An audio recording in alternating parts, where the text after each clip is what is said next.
Welcome today in front of me Motorola Edge 30 Ultra, and I'll show you how to enable or disable wireless power sharing on this device. So to do that, we should first open the settings application and tap to the battery.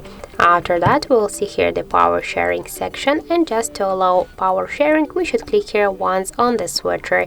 Now just to charge another device, we can see here the mini tutorial how to do that, or just we can make it by this way. And now we can see that our device is charging now. We'll just as you can see, it's not charging.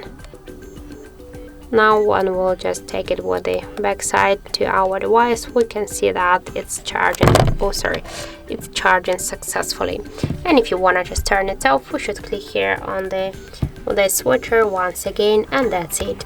So thank you for watching, and if you find this video helpful, don't forget to leave a like, comment and to subscribe our channel.